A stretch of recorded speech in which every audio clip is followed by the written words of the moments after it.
Hi guys, so this is part 2 of our lion project. Yesterday we worked with the lines and shapes, so we made some lines and we did a draw along video where I kind of showed you what to do, and you guys drew some beautiful lions. We also learned how to trace, so we put something down and we traced the bottom of something to get the 2 circles for the head and for the lion's mane. And then we also traced doing something else. So whenever we went over our pencil marks with our black marker, we ended up tracing over those lines. And if you have some spare pencil lines that you don't like I have some right here in its leg, what you can do is you can take an eraser, now that it's dry, and you can go back over it and kind of erase those lines to make it look a little neater. You don't have to do this, but it can help make your final image just look a little neater. Okay, but really what we're gonna focus on today is we're gonna start filling in some fun details. So around the lion's mane, we're gonna fill in his mane with different colors, and his mane is gonna turn into what we call the color wheel. So we're gonna set this guy to the side for just a little bit, and we're gonna talk about what you need today for your project. So really, if you want, you can do this just with coloring and everything, but you're gonna need at least these 3 markers. You need a blue, a red, and a yellow. If you decide you just want to use markers to color in your project, you could just have the other colors. So if you were just coloring in, you can do the green, orange, and purple markers as well. I'm not going to use these today except to show you the color wheel kind of like through my markers, and you'll see what I mean in just a second. But if you wanted to do it this way and add kind of a painting part to our project, you'll need a paintbrush and just a little bit of water. And so we'll talk about everything we need with these a little bit later, but really what we're gonna use is we're gonna mix our colors today. And we're gonna use these 3 colors to make our other colors. So before we get our lion project out, I'm gonna kind of show you how the color will happen. So we have like a yellow, a red, and our blue, okay? And then with our yellow, red, and blue, these colors go together to make certain things. So our blue and our red go together, and can you guess what they're gonna make? So what color do you think kind of looks like red and blue put together? If you said purple, you are right on track. So that's exactly what it makes. So red and blue together make purple, okay? So with that same process, what color do you think out of green and orange looks similar to red and yellow? What do you think? If you said orange, you are right on target, because orange is a mixture of red and yellow. And then that leaves us with green, which is the color between our blue and yellow.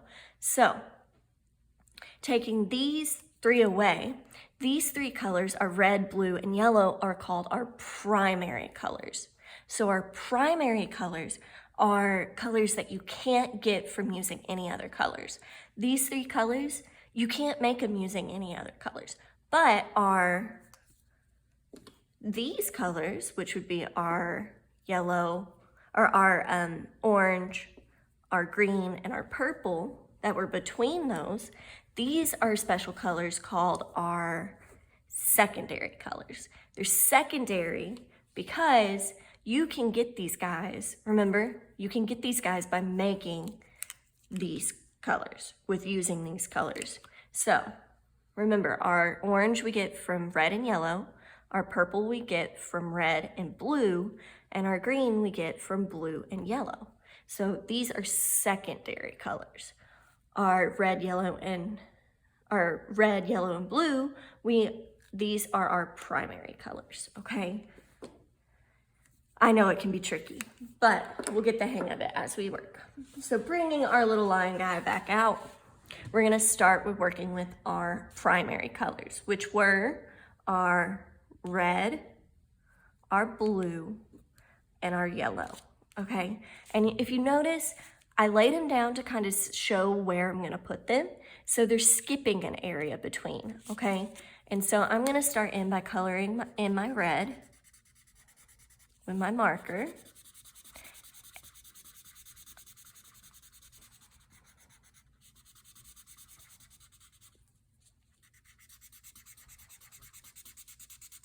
Until I get a good red. Okay, so I have my red filled in. I'm gonna go ahead and fill in my blue. I'm gonna skip one for my red. So red, skip, blue. Why do you think we're gonna be skipping one? What color do you think is gonna go here? What was between red and blue earlier? Purple? Yeah, purple was between those two. So our purple's gonna go here, but we're gonna worry about that after we do our primary colors.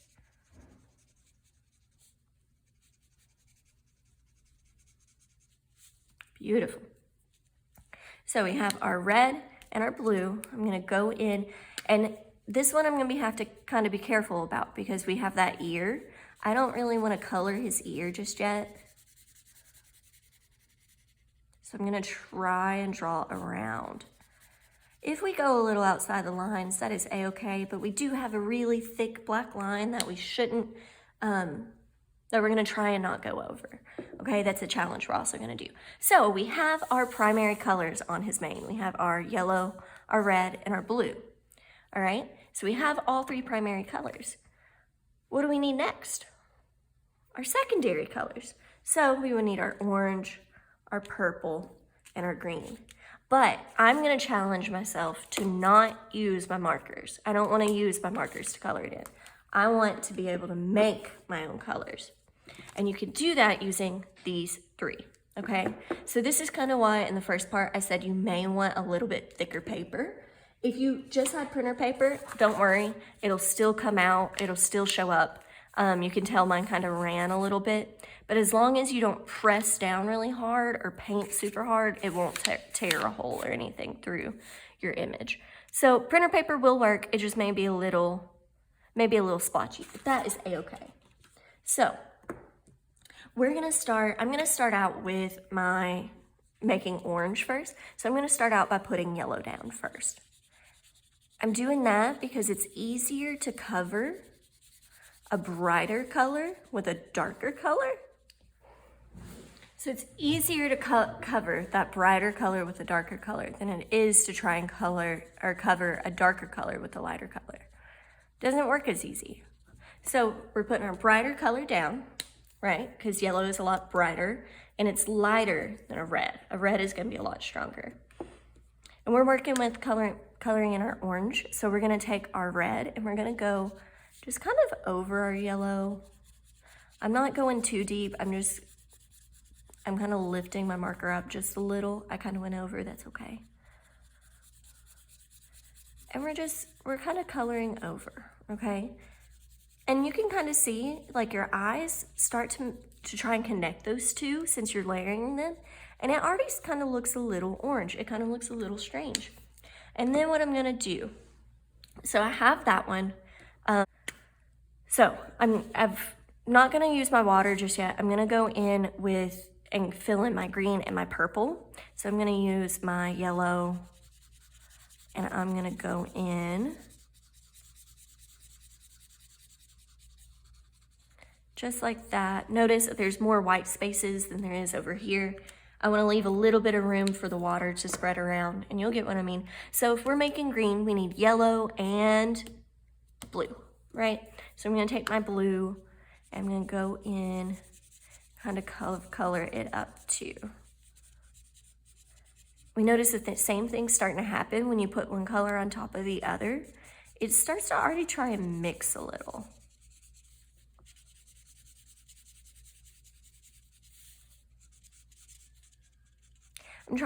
I kind of messed up there, but I kind of messed up right here a little bit. I wanted to try and keep my marks going the same direction so it's easier to blend, but that's okay. So we have what will be green, what will be orange. We need to work on our purple. So between red and between blue, which one do you think is going to be brighter? What do you think? Or which one's going to appear darker? So our red is going to be brighter and our blue is going to be darker. So we need to start with doing our red first. So we're going to put our red down. We're going to coat it down just like we did over here, but it's going down first.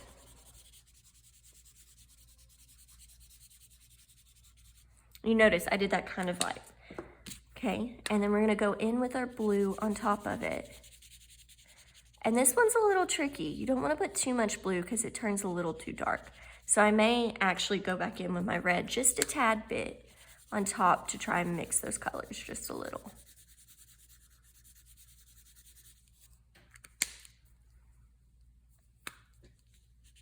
Like I said, purples can be sometimes tricky to make.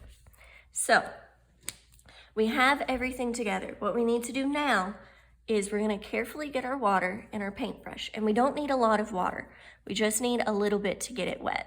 And it'll do the rest of it. So I'm going to dip my paintbrush in my water. Okay, I'm going to take it along the side to try and get some of that water off. This is called blotting your brush. And I got some on my paper, but that's okay. There's nothing there. You probably, if you used a black marker, you don't want to get water on anything but this because you'll probably spread it around because it's a washable marker. Because our markers are going to act like paint in just a second. So we have our water, and I'm going to start with purple. I'm going to put it down. And as I kind of mix it around, I shouldn't need any more than this. Our colors start to blend. I may have put too much blue on mine. You'll kind of figure out if you need to go back or not. Okay, so I may have put too much blue. I may want to let it dry a little bit and go over it with red again. So I'm going to leave that alone and let it dry. I'm going to switch over to my green. Notice I dipped my paintbrush in and tried to get any of that purple off, and then I blotted it again. Actually, I'm going to blot it one more time because I already have water. I'm going to start mixing this up. And if you look at this, it's starting to turn more greenish. It may take it a second to really turn green, right? If it doesn't appear green first, you just got to keep working it a little. Once again, if you did yours with printer paper, you may want to let it dry before you try and do it too much, because if you overwork or keep painting over the same spot, it'll start to make a hole in your thing, and you don't want to make a hole in your paper. All right. So we've kind of done our purple, we've kind of done our green. Last but not least, we're gonna do our red. I'm gonna make sure I don't have any green on my paintbrush as I dip it in the water. I'm gonna dip or blot all the water off. And then I'm gonna move my paper, because it's kind of up there. I'm gonna move my paper so I can get to that ear better, okay? And then I'm gonna go in with a little bit of water. Maybe a little too much water, so I blot some off. And this is when we got to be a little careful because of that little ear. We're going to go in, and we're just coating over it. We're covering it up.